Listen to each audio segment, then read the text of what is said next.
Hola, bienvenido al audiolibro de la historia de la redención. Hoy narraremos el capítulo 14, Los hijos de Israel.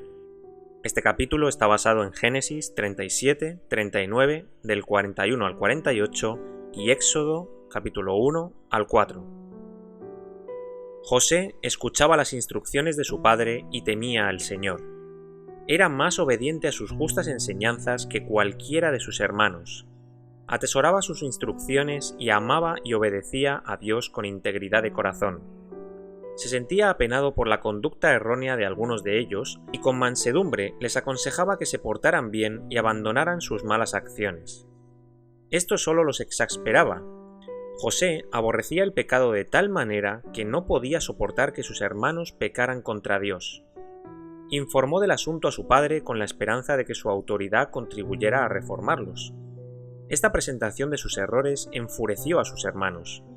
Se daban cuenta de que su padre amaba mucho a José y le tenían envidia. Esta se convirtió en odio y finalmente en crimen. El ángel de Dios se comunicó con José mientras dormía, y él, con toda inocencia, transmitió el mensaje a sus hermanos. He aquí que atábamos manojos en medio del campo, y he aquí que mi manojo se levantaba y estaba derecho, y que vuestros manojos estaban alrededor y se inclinaban al mío. Respondieron sus hermanos: ¿Reinarás tú sobre nosotros, o señorearás sobre nosotros? Y le aborrecieron aún más a causa de sus sueños y sus palabras. Soñó aún otro sueño, y lo contó a sus hermanos diciendo: He aquí que he soñado otro sueño, y he aquí que el sol y la luna y 11 estrellas se inclinaban a mí. Y lo contó a su padre y a sus hermanos. Y su padre le reprendió y le dijo: ¿Qué sueño es este que soñaste? ¿Acaso vendremos yo y tu madre y tus hermanos a postrarnos en tierra ante ti? Y sus hermanos le tenían envidia, mas su padre meditaba en esto. José en Egipto. Los hermanos de José se propusieron matarlo, pero finalmente se conformaron con venderlo como esclavo para impedir que llegara a ser superior a ellos. Pensaban que lo habían enviado a donde no los molestaría más con sus sueños, y donde no existía la menor posibilidad de que se cumplieran. Pero Dios empleó los procedimientos de ellos para que precisamente se cumpliera lo que habían resuelto que jamás ocurriese, que Él se enseñoreará de ellos. El Señor no permitió que José fuera solo a Egipto. Los ángeles prepararon el camino para la recepción que allí se le iba a dar. Potifar, funcionario de la corte de Faraón, capitán de la guardia, lo compró a los ismaelitas, y el Altísimo estuvo con José, le dio prosperidad y le ganó la simpatía de su amo, de tal manera que éste encomendó al cuidado del joven todo lo que poseía. Y dejó todo lo que tenía en manos de José, y con él no se preocupaba de cosa alguna sino del pan que comía. Se consideraba abominación que un hebreo preparara alimentos para un egipcio. Cuando se lo tentó para que se desviara de la senda recta, para que violara la ley de Dios y traicionara a su amo, resistió firmemente y dio evidencias del poder elevador del temor de Dios en la respuesta que dio a la esposa de su señor. Después de referirse a la gran confianza de éste y al hecho de que le había confiado todo lo que tenía, exclamó: ¿Cómo pues haría yo este grande mal y pecaría contra Dios? Nadie lograría que se desviara de la senda de justicia para que pisoteara la ley de Dios ni con halagos ni con amenazas. Cuando se lo acusó falsamente de haber cometido un infame crimen, no se hundió en la desesperación. Consciente de su inocencia y su justicia, continuó confiando en Dios. Y el Señor, que lo había sostenido hasta ese momento, no lo abandonó. Fue arrojado y lanzado a una lóbrega celda, pero el Señor convirtió en bendición incluso esa desgracia. Suscitó la simpatía del encargado de la prisión y pronto José estuvo a cargo de todos los presos. Aquí tenemos un ejemplo para todas las generaciones de creyentes que habrían de vivir sobre la tierra. Aunque estén expuestos a la tentación, debieran saber que hay una defensa al alcance de la mano y que si finalmente no reciben protección será por su propia culpa. Dios será un pronto auxilio y su espíritu será un escudo. Aunque estén rodeados de las más terribles tentaciones, hay una fuente de fortaleza a la cual pueden recurrir para resistirlas. Cuán tremendo fue el embate que se lanzó contra la naturaleza moral de José. Provino de alguien que ejercía influencia, de una persona bien preparada para desviarlo, No obstante, con cuánta prontitud y firmeza resistió. Sufrió por causa de su virtud y su integridad, porque la que quería desviarlo se vengó de la integridad que no pudo derrotar, y gracias a su influencia lo envió a prisión, acusándolo falsamente de un delito que no había cometido. José sufrió entonces porque no quiso claudicar, había puesto su reputación y sus intereses en las manos de Dios, y aunque se permitió que fuera afligido por cierto tiempo, para prepararlo con el fin de que ocupara un puesto importante, el Señor protegió esa reputación que había sido ensombrecida por una malvada acusadora, y más tarde, a su debido tiempo, permitió que aquella resplandeciera. Dios usó incluso de la prisión como un camino que lo conduciría a su elevación. La virtud proporcionará a su debido tiempo su propia recompensa. El escudo que protegía el corazón de este joven era el temor de Dios, que lo indujo a ser fiel y justo con su amo, y leal a su Señor. Aunque José fue exaltado y llegó a ocupar el cargo de gobernante de toda la tierra, no se olvidó del Señor. Sabía que era extranjero en tierra extraña, que estaba separado de su padre y de sus hermanos que a menudo lo habían entristecido, pero creía firmemente que la mano del Altísimo había dirigido todo para que ocupara un puesto importante. A la par que dependía de Dios constantemente, cumplía con fidelidad los deberes de su cargo como gobernador de la tierra de Egipto. José caminó con Dios. No permitió que se lo desviara de la senda de la justicia para desobedecer la ley de Dios, ni con halagos ni con amenazas. Su dominio propio y su paciencia en la adversidad y su inalterable fidelidad han quedado registrados para beneficio de todos los que habrían de vivir más tarde sobre la tierra. Cuando sus hermanos reconocieron su pecado en su presencia, los perdonó ampliamente y manifestó mediante sus actos generosos y amantes que no albergaba resentimiento por la forma cruel como lo habían tratado previamente. Días de prosperidad. Los hijos de Israel no eran esclavos, jamás habían vendido ni su ganado ni sus tierras, ni se habían vendido a sí mismos para conseguir alimentos de Faraón como había ocurrido con muchísimos egipcios. Se les proporcionó una porción de tierra donde podían morar con sus rebaños y sus ganados, en atención a los servicios que José había prestado al reino. Faraón apreciaba la sabiduría que había manifestado éste en la administración de todo lo relacionado con el gobierno, especialmente los preparativos que hizo para los largos años de hambre que tuvo que soportar la tierra de Egipto. Creía que todo el reino estaba en deuda con él por la prosperidad que produjo su sabia administración, y como prueba de su gratitud le dijo: «La tierra de Egipto delante de ti está. En lo mejor de la tierra haz habitar a tu padre y a tus hermanos. Habiten en la tierra de Gosén, y si entiendes que hay entre ellos hombres capaces, ponlos por mayorales del ganado mío». Así José hizo habitar a su padre y a sus hermanos y les dio posesión en la tierra de Egipto, en lo mejor de la tierra, en la tierra de Ramesés, como mandó Faraón. Y alimentaba José a su padre y a sus hermanos y a toda la casa de su padre, con pan según el número de los hijos. El rey de Egipto no cobró impuestos ni al padre de José ni a sus hermanos, y a éste se le concedió el privilegio de proporcionarles una generosa provisión de alimentos. El rey decía a sus gobernadores: ¿No estamos acaso en deuda con el Dios de José y con él mismo por esta generosa provisión de alimentos? ¿Acaso no se debe a su sabiduría el hecho de que gocemos de tanta abundancia? Mientras otros países perecen, nosotros tenemos bastante. Su administración ha enriquecido grandemente al reino. Y murió José, y todos sus hermanos, y toda aquella generación. Y los hijos de Israel fructificaron y se multiplicaron, y fueron aumentados y fortalecidos en extremo, y se llenó de ellos la tierra. Entretanto se levantó sobre Egipto un nuevo rey que no conocía a José, y dijo a su pueblo: «He aquí el pueblo de los hijos de Israel es mayor y más fuerte que nosotros. Ahora pues seamos sabios para con él, para que no se multiplique, y acontezca que viniendo guerra, él también se una a nuestros enemigos y pelee contra nosotros y se vaya de la tierra». La opresión. El nuevo rey de Egipto se dio cuenta de que los hijos de Israel eran sumamente valiosos para el reino. Muchos de ellos eran obreros capaces e inteligentes, y no estaba dispuesto a perder el fruto de sus labores. Este rey ubicó a los hijos de Israel entre los esclavos que habían vendido al reino sus rebaños, sus ganados, sus tierras, y también se habían vendido a sí mismos. Entonces pusieron sobre ellos comisarios de tributos que los molestaran con sus cargas, edificaron para Faraón las ciudades de almacenaje, Pitón y Ramesés. Pero cuanto más los oprimían, tanto más se multiplicaban y crecían, de manera que los egipcios temían a los hijos de Israel. Y los egipcios hicieron servir a los hijos de Israel con dureza, y amargaron su vida con dura servidumbre, en hacer barro y ladrillo, y en toda labor del campo y en todo su servicio, al cual los obligaban con rigor. Forzaban a sus mujeres a trabajar en el campo como si fueran esclavas. No obstante, éstas no disminuían en número. Cuando el rey y sus funcionarios se dieron cuenta de que aumentaban constantemente, celebraron consulta para obligarlos a cumplir una cierta cantidad de labor cada día.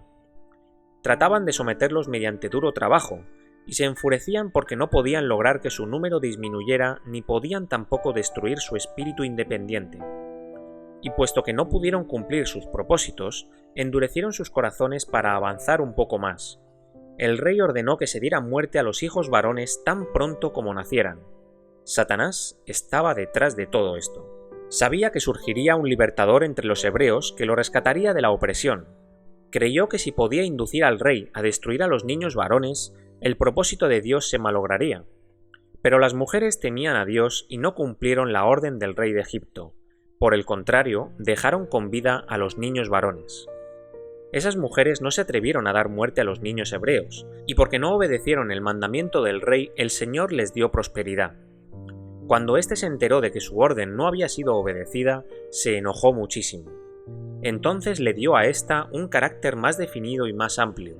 Encargó a todo su pueblo que mantuviera estricta vigilancia y dijo: «Echad al río a todo hijo que nazca y a toda hija preservad la vida». Moisés. Cuando este cruel decreto estaba en plena vigencia, nació Moisés. Su madre lo ocultó tanto como pudo, ya que no disponía de ningún medio de protección.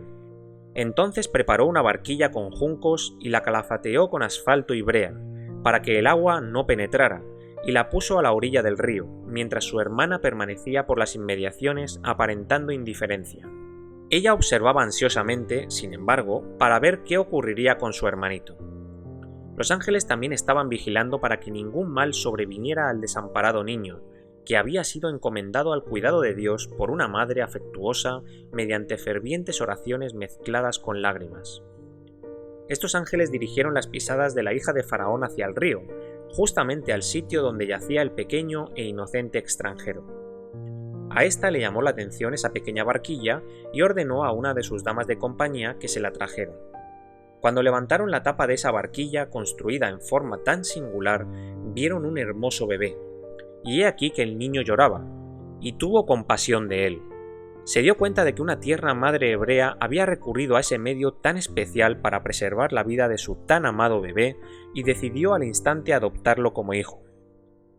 La hermana de Moisés se adelantó inmediatamente para preguntar: ¿iré a llamarte una nodriza de las hebreas para que te críe este niño? Y la hija de Faraón respondió: «Ve». Con alegría se apresuró la hermana a buscar a su madre para comunicarle las buenas nuevas y conducirla apresuradamente a la presencia de la hija de Faraón. Ésta le encargó que criara a su propio hijo, por lo que le pagaría generosamente. Con gratitud la madre se dedicó a su feliz tarea, pero ahora con seguridad. Creía que Dios había preservado la vida de su hijo. Fielmente aprovechó la preciosa oportunidad de educarlo para que fuera útil en la vida. Fue más exigente en su instrucción que con cualquiera de sus otros hijos, porque tenía confianza de que se lo había preservado para que realizara una gran tarea. Gracias a sus fieles enseñanzas, introdujo en su joven mente el temor de Dios y el amor a la verdad y la justicia. No limitó sus esfuerzos a esto, sino que oró fervorosamente para que Dios preservara a su hijo de toda influencia corruptora. Le enseñó a postrarse y a orar a Dios, al Dios viviente, al único que podría oírlo y ayudarle en cualquier emergencia. Trató de impresionar su mente con el carácter pecaminoso de la idolatría. Sabía que pronto se lo separaría de su presencia y se lo entregaría a su regia madre adoptiva, y que entonces lo rodearían influencias calculadas para que perdiera su fe en la existencia del Creador de los cielos y la tierra. Las instrucciones que recibió de sus padres eran de tal carácter que fortificaron su mente y lo libraron de la vanagloria y la corrupción del pecado, y de caer en el orgullo en medio del esplendor y la extravagancia de la corte. Tenía una mente aguda y un corazón comprensivo que nunca olvidó las piadosas impresiones que recibió en su infancia. Su madre lo preservó tanto como pudo, pero tenía la obligación de separarse de él cuando se acercó a los 12 años y entonces se convirtió en el hijo de la hija del faraón. Satanás fue derrotado en esto. Al inducir al rey para que destruyera a los niños varones, creyó desbaratar los propósitos de Dios y destruir al que el Señor suscitaría para que librara a su pueblo. Pero ese mismo decreto, mediante el cual se condenaba a muerte a los niños hebreos, fue el medio que empleó el Altísimo para ubicar a Moisés en el seno de la familia real, donde gozaría de ventajas para convertirse en un hombre erudito y eminentemente calificado para conducir a su pueblo y sacarlo de Egipto. Faraón esperaba exaltar a su nieto adoptivo, pues quería ubicarlo en el trono. Lo educó para que capitaneara los ejércitos de Egipto y los dirigiera en la batalla. Moisés llegó a ser sumamente favorecido en la corte de Faraón, y se lo honró porque manifestó una pericia y una sabiduría superiores en el arte de la guerra. Y fue enseñado Moisés en toda la sabiduría de los egipcios, y era poderoso de sus palabras y obras. Los egipcios consideraban que Moisés era un personaje notable. Preparación especial para dirigir. Hubo ángeles que instruyeron a Moisés en el sentido de que Dios lo había elegido para librar a los hijos de Israel. A los dirigentes del pueblo de Dios también se les informó por medio de los ángeles que el momento de su liberación se estaba acercando y que Moisés era el hombre que Dios usaría para llevar a cabo esa tarea. Este creyó que los hijos de Israel serían librados por medio de una guerra y que él se pondría al frente de la hueste hebrea para dirigir la batalla contra los ejércitos de Egipto y librar a sus hermanos del yugo de opresión. Al tener esto en vista, Moisés dominaba sus afectos para que no lo ligaran demasiado a su madre adoptiva y a Faraón, no fuera que estos sentimientos le impidieran hacer la voluntad de Dios. El Señor preservó a Moisés del daño que podrían haberle causado las influencias corruptoras que lo rodeaban. Los principios de verdad recibidos en su infancia por parte de sus padres piadosos nunca cayeron en el olvido. Y cuanto más necesitaba de protección de las influencias corruptoras de la vida de la corte, las lecciones de su infancia rindieron su fruto. El temor de Dios estaba siempre delante de él, y tan grande era el amor por sus hermanos y su respeto por la fe hebrea, que nunca ocultó su parentesco ni siquiera por el honor de ser considerado heredero de la familia real. Cuando ya tenía 40 años, salió a sus hermanos y los vio en sus duras tareas, y observó a un egipcio que golpeaba a uno de los hebreos, sus hermanos. Entonces miró a todas partes y viendo que no parecía a nadie, mató al egipcio y lo escondió en la arena. Al día siguiente salió y vio a 2 hebreos que reñían. Entonces dijo al que maltrataba al otro: ¿Por qué golpeas a tu prójimo? Y él respondió: ¿Quién te ha puesto a ti por príncipe y juez sobre nosotros? ¿Piensas matarme como mataste al egipcio? Entonces Moisés tuvo miedo y dijo: Ciertamente esto ha sido descubierto. Oyendo Faraón acerca de este hecho, procuró matar a Moisés. Pero Moisés huyó de delante del Faraón y habitó en la tierra de Madián. El Señor dirigió su camino y encontró hogar en casa de Jetro, un hombre que adoraba a Dios. Era pastor y también sacerdote de Madián. Sus hijas pastoreaban su ganado, pero muy pronto las manadas de Jetro quedaron a cargo de Moisés, quien se casó con una de las hijas de éste y permaneció en Madián durante 40 años. Moisés se precipitó al matar al egipcio. Suponía que el pueblo de Israel entendía que él había sido suscitado por la especial providencia de Dios para librarlo, pero el Señor no intentaba librar a los hijos de Israel mediante el arte de la guerra, según creía Moisés, sino mediante su propio poder, para que la gloria fuera solo suya. Sin embargo, Dios usó la acción de Moisés al dar muerte al egipcio para cumplir su propósito. En la providencia el Señor lo puso en el seno de la familia real de Egipto, donde recibió una educación cabal. No obstante, no estaba preparado todavía para que Dios le confiara la gran tarea para la cual lo había llamado. No podía dejar abruptamente la corte del rey ni las comodidades que se le habían otorgado como nieto del monarca para llevar a cabo la tarea especial que el Señor le había asignado. Debía tener oportunidad de adquirir experiencia en la escuela de la adversidad y de la pobreza, y ser educado en ella. Mientras vivía en el exilio, el Señor envió a sus ángeles para que lo instruyeran especialmente con respecto al futuro. Allí aprendió más plenamente las grandes lecciones del dominio propio y la humildad. Pastoreó las manadas de Jetro y mientras llevaba a cabo sus humildes deberes como pastor, el Señor lo estaba preparando para que se convirtiera en el pastor espiritual de sus ovejas, es, a saber, el pueblo de Israel. Mientras Moisés conducía su manada por el desierto y se aproximaba al monte de Dios, es decir, a Horeb, se le apareció el ángel de Jehová en una llama de fuego en medio de una zarza. Dijo luego Jehová: Bien he visto la aflicción de mi pueblo que está en Egipto, y he oído su clamor a causa de sus exactores, pues he conocido sus angustias, y he descendido para librarlos de mano de los egipcios, y sacarlos de aquella tierra a una tierra buena y ancha, que fluye leche y miel. Ven, por tanto, ahora, y te enviaré a Faraón, para que saques de Egipto a mi pueblo, los hijos de Israel. Había llegado el momento cuando Dios trocaría el báculo del pastor por la vara de Dios, a la cual haría poderosa para el cumplimiento de señales y maravillas, para librar a su pueblo de la opresión y para preservarlos cuando fuesen perseguidos por sus enemigos. Moisés aceptó llevar a cabo la misión. Primero visitó a su suegro con el fin de obtener su consentimiento para regresar con su familia a Egipto. No se atrevió a compartir con Jetro el mensaje que tenía para Faraón, por temor a que no estuviera dispuesto a permitir que su esposa y sus hijos lo acompañaran en una misión tan peligrosa. El Señor lo fortaleció y disipó sus temores al decirle: Ve y vuélvete a Egipto, porque han muerto todos los que procuraban tu muerte.